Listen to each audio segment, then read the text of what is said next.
Kriti Mehta and you're watching News X World. Let's take a quick check at the headlines this hour on World Report.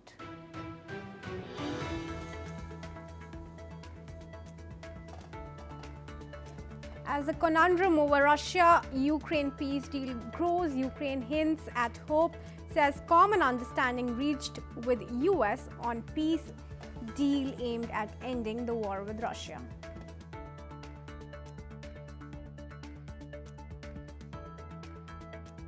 US President Donald Trump has said that the proposal for Ukraine peace deal has been fine-tuned with collaboration of both Russia and Ukraine, and US Special Envoy Steve Witkoff will be meeting Russian President Vladimir Putin next week. Kremlin aide Ushakov says Russia has received the latest versions of US peace plan on Ukraine. Kremlin calls parts of latest US plan to end Ukraine war as positive. The Trump administration and Belarus discuss the possible release of at least 100 political prisoners as Minsk continues gradual detainee releases in a growing effort to improve ties with Washington. Gaza's health ministry says that Israel returns the bodies of 15 Palestinian prisoners on 26 November under the US-brokered ceasefire exchange deal. Israel confirms the identity of the hostage body returned by Hamas on Tuesday. The hostage has been identified as Dror Or. With the latest handover of Or's remains, it leaves 2 more hostages still held in the territory. Israel's defense minister Katz vows there will be no more calm in Lebanon until Israel's security is guaranteed. Katz also emphasizes that Hezbollah must fully disarm.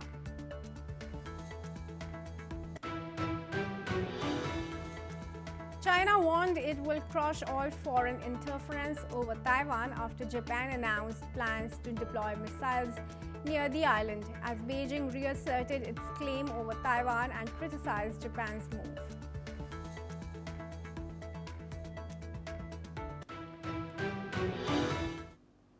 And the Israeli Defense Forces have said that they have killed 4 Palestinian gunmen and captured 2 others after the operatives emerged from tunnels in eastern Rafah, an IDF-held area in southern Gaza. Soldiers monitoring surveillance cameras have spotted the 6 operatives this morning. The Israeli Air Force carried out an airstrike followed by Nahal Brigade troops on the ground. The troops located 1 operative killed in the strike and 3 others in a building, opening fire and killing them, while 2 additional operatives were captured. Over the past week, the IDF says it has killed more than 20 operatives and captured 8 others trying to flee the tunnels. The army has vowed to target all remaining operatives on the Israeli side of the Yellow Line, in line with the October ceasefire. We now have Shaul Sadka, who is a political commentator, joining us live here at News X World from Tel Aviv.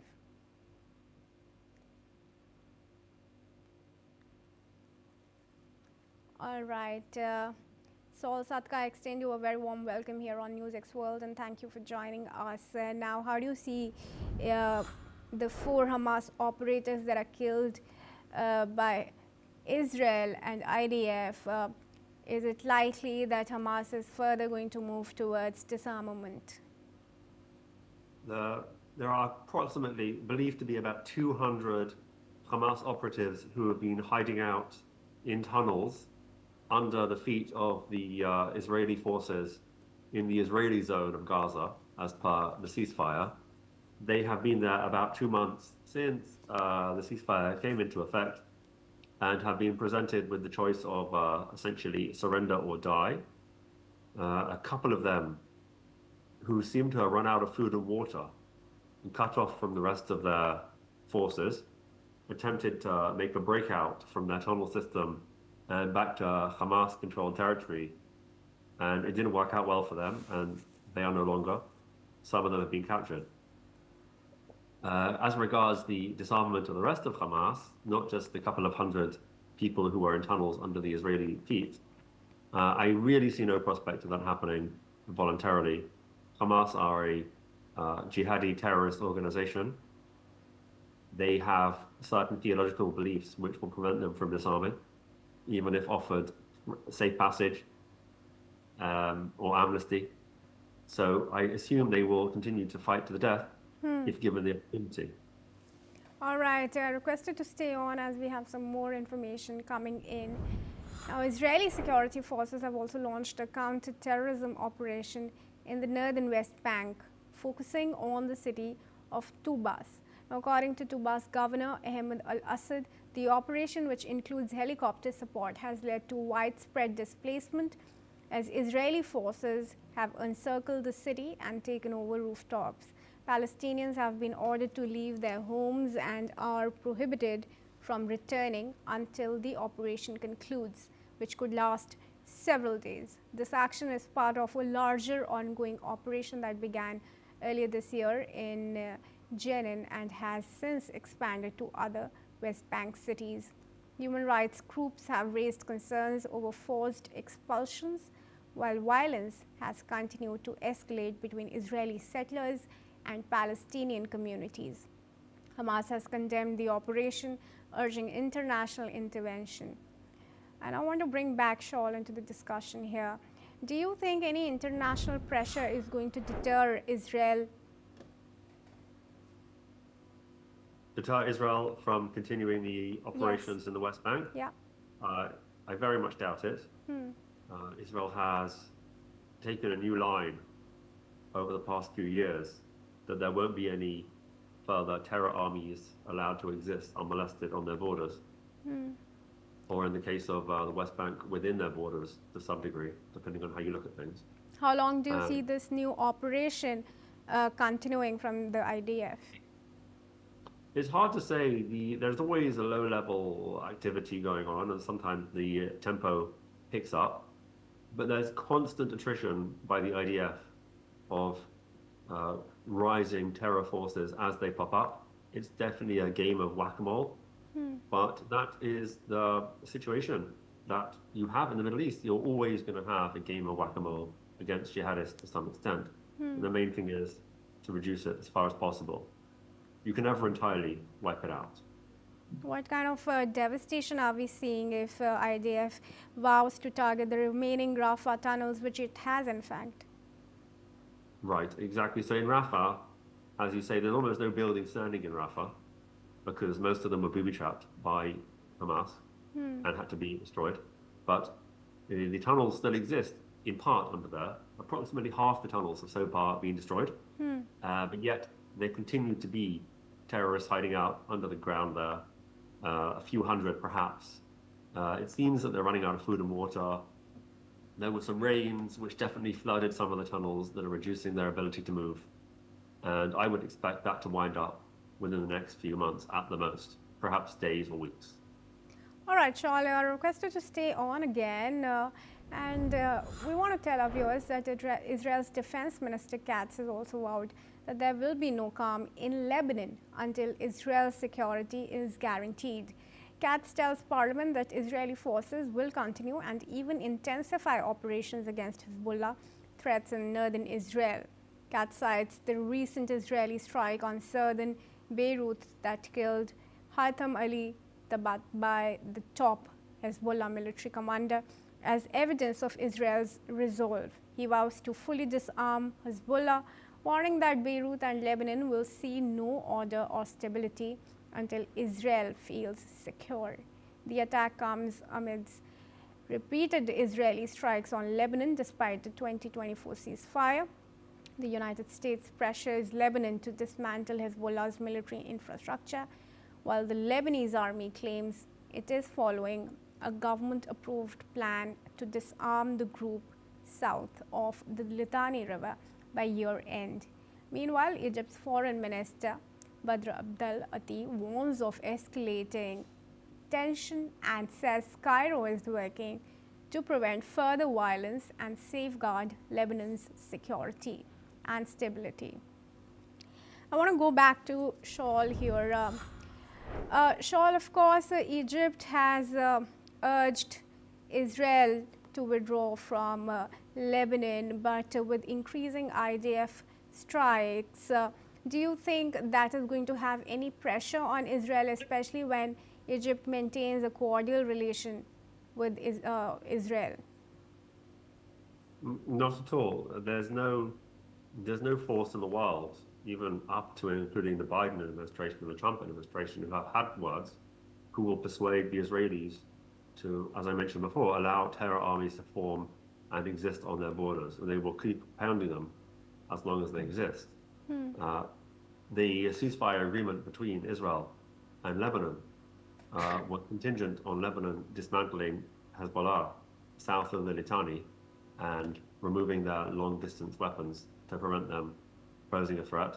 They have, as they have for the past 40 years, entirely failed to stand up to Hezbollah. And so Israel will do the job for them to the extent that they care about it. The main threat of Hezbollah today, though, is not to Israel because of the work that has been done by Israel. But Hezbollah still poses a very major threat to the people of Lebanon. It is the Hezbollah organization that is preventing Lebanon from being an extremely wealthy Mediterranean country and instead making it the second most miserable place to live on the planet. That's all down to Hezbollah. And the Lebanese, in the end, are going to have to finish off Hezbollah because it's not in Israel or anyone else's interest to die fighting to stop Hezbollah from posing that kind of threat. Israel's only interested in stopping Hezbollah from being a threat to Israel.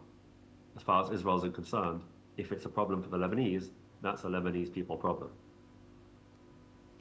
All right, Shola, thank you for joining us here at NewsX World and giving your opinion to our international viewers. And with that, we move on and tell you that viewers, Russian Deputy Foreign Minister Sergei Ryabkov has said that Moscow's proposals regarding the New START nuclear arms control treaty are designed to prevent negative global scenarios. Earlier, Russian President Vladimir Putin had offered to voluntarily uphold the limits capping the size of the world's two largest nuclear arsenals as outlined in the 2010 New START Accord, which is set to expire in February as US does the same.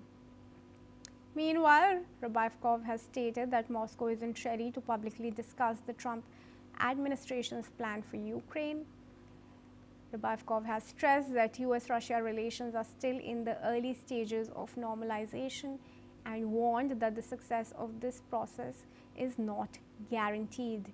However, the Trump administration has been attempting to improve relations with Russia as weapons and intelligence are still provided to Ukraine.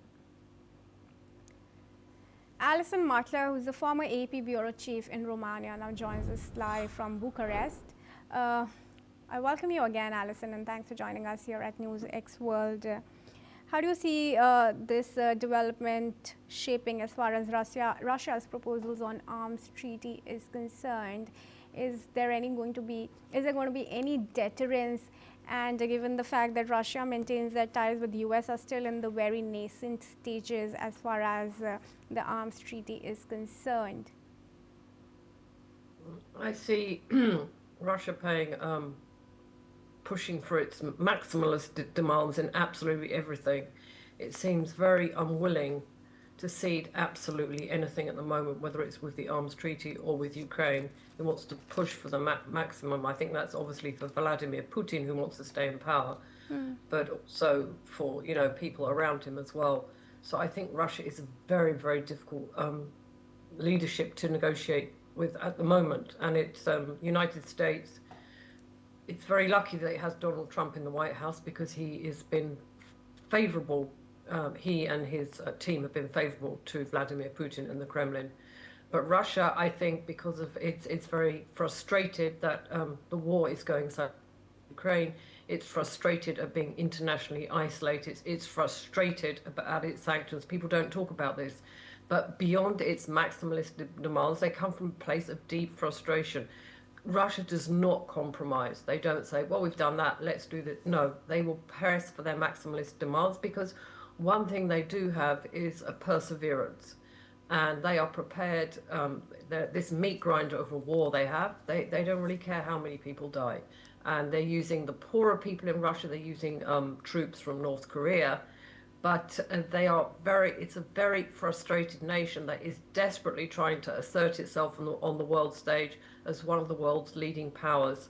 I think it was said today, I think Ursula von der Leyen, the European Commission chief, said that Vladimir Putin has a 1945 mindset Right, that the Yalta his view mindset. is to carve up Europe into zones of influence. So I think we have a very recalcitrant Russia, which will not cede on absolutely anything unless it's forced to. How do you see the future of the New START treaty, given that it's soon set to expire next year? I don't know. I think, again, it will be down to negotiations. And I have to say the Russians are very good at these kind of negotiations. They want to be seen in a position of strength. So I think that's what they are very good. They're very, very good at backdoor. They have a lot of contact with Donald Trump's team. So I think it's too early to say. And I also think it's connected to Ukraine. But Russia wants the world to know that there is a threat of nuclear war, and it is prepared to use nuclear weapons. Whether it would or not, it wants the world, it wants countries, it wants the EU, it wants NATO to fear that it will use nuclear weapons because it feels it's being unfairly treated. So I think we have a long time to go until next year till it expires. But we see an angry and frustrated Russia. But is it even realistic to expect of Russia to withdraw when the United States itself is now trying to develop further its nuclear capabilities? Yeah, I think Russia would argue that it's not fair. It wants to be seen on an equal footing with any nuclear power, which includes, the United States. It sees itself on a level footing, which it is not as big although land-wise it's a bigger country than the United States, but its economy, its political clout in the world, its touristic value, if you like, is a fraction of the United States for the size of its land. I think its economy is the size of Spain, but it wants to be seen. It uses nuclear weapons as a power, so I don't think that it would consider it fair if it has to withdraw if the United States still continue to develop nuclear weapons. Well, thank you, Alison, for joining us here and sharing your perspective with us. As we move on to tell you that the Trump administration is also in talks with Belarus about the potential release of at least 100 political prisoners, which is part of an ongoing effort to thaw relations with the Russian ally.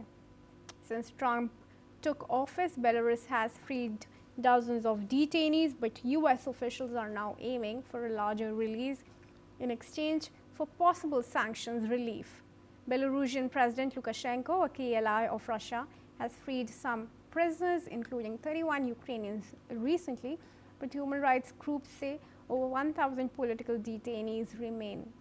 While the US pushes for a deal, many European diplomats are wary, seeing Belarus as firmly aligned with Moscow. The US is also considering easing sanctions on Belarus' potash sector and hopes to reopen its embassy in Minsk, which was closed in 2022 after Russia's invasion of Ukraine.